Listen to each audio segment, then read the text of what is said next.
आपल्याला खूप भूक लागलेली आहे आणि घरामध्ये पालक आहे, तर पालकपासून मस्त रेसिपी करूया। आपण आज पालक भजी करणार आहोत। मस्त क्रिस्पी होते आणि खूप झटपट होते। चला तर मग रेसिपी सुरू करूया। यासाठी मी बेसन पीठ घेते आहे। 4 चमचे बेसन पीठ घेतलेला आहे या बाउल मध्ये।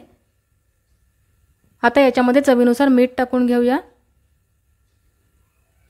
अर्धा चमचा मिरची पावडर टाकलेली आहे। अर्धा चमचा जिरे पावडर सुद्धा टाकलेली आहे आणि थोडेसे जिरे सुद्धा आपण टाकूया याच्यामध्ये। आता चिमूटभर हळद टाकते आहे मी याच्यामध्ये। ओवा सुद्धा आपण 1 टीस्पून टाकूया। आता पाणी टाकून हे पीठ भिजवून घेऊया। पीठ आपल्याला असं मळायचं आहे की ते जास्त घट्टही नकोय आणि खूप पातळसरही नकोय। पालक भजी बनवत आहोत आपण। पालकला ही पेस्ट लगेचच लागायला हवी, त्याच्यामुळे बघा तुम्ही अशी कन्सिस्टन्सी आपल्याला ठेवायची आहे की जास्त घट्टही नाही आणि जास्त पातळही नाही। आणि हे घरी दळलेलं पीठ आहे, म्हणजे हरभरा डाळ मी घरीच दळून घेतलेली आहे, त्यामुळे हे बेसन पीठ जाडसर आहे थोडंसं, खूप असं बारीक नाहीये, म्हणून पाणी आपल्याला कमी लागलेलं आहे आणि अशी कन्सिस्टन्सी हवी आहे आपल्याला, थोडीशी दाटसरच, कारण पालकला लगेचच हे बेसन पीठ लागायला हवं, म्हणून खूप पातळ नाही करायचं आपल्याला हे पीठ। आता मी चिमूटभर सोडा याच्यामध्ये टाकलेला आहे। सोडा छानसा मिक्स करूया या पिठामध्ये।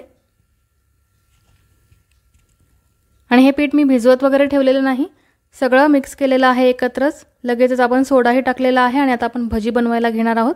यासाठी मी पालकची पानं धुवून घेतलेली आहे, तुम्ही बघू शकता। आता आपण ही पालकची पानं या पिठामध्ये बुडवायची आणि त्याला पीठ चांगलं लावून घ्यायचं आणि नंतर ती तेलामध्ये सोडायची। तुम्ही बघू शकता पानांना आपल्याला असं पीठ लावायचंय।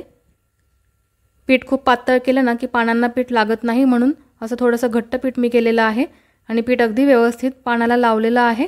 आता आपण हे पालकचं पान तेलामध्ये सोडूया आणि मस्त क्रिस्पी अशी ही भजी तळून घेऊया। खूप छान होते ही भजी, अगदी मस्त कुरकुरीत होते। तेल मी आधीच गरम करायला ठेवलेलं होतं।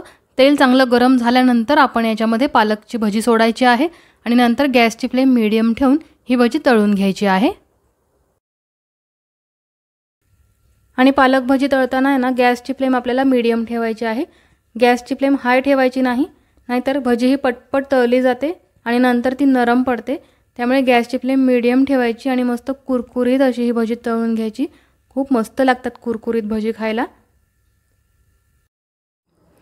तुम्ही बघितले ना, भजी दिसतानाच किती कुरकुरीत दिसत होती। खूप मस्त होतात या भजी। तुम्ही या पद्धतीने नक्की करा आणि अगदी झटपट होतात, कमीत कमी साहित्यामध्ये होतात। आता अशाच पद्धतीने आपण सर्व भजी ही तळून घेऊया आणि पालकची चव इतकी मस्त असते ना, त्यामुळे खायलाही अगदी चविष्ट लागतात ही भजी। तर तुम्ही नक्की बनवा। आणि कशी वाटली तुम्हाला ही रेसिपी? तुम्हाला जर आजची आपली पालक भजीची रेसिपी आवडली असेल तर व्हिडिओला नक्की लाईक करा, शेअरही करा, जास्तीत जास्त मित्रमंडळींना शेअर करा, म्हणजे त्यांना सुद्धा अगदी मस्त साधी सोपी अशी रेसिपी मिळेल। तर नक्की व्हिडिओला लाईक करा, शेअर करा आणि चॅनलवरती नवीन असाल तर चॅनलला जरूर सबस्क्राईब करा, कारण अशाच इझी आणि टेस्टी रेसिपीज आपण आपल्या चॅनलवरती बघणार आहोत। अशीच मस्त रेसिपी घेऊन मी पुन्हा येईन।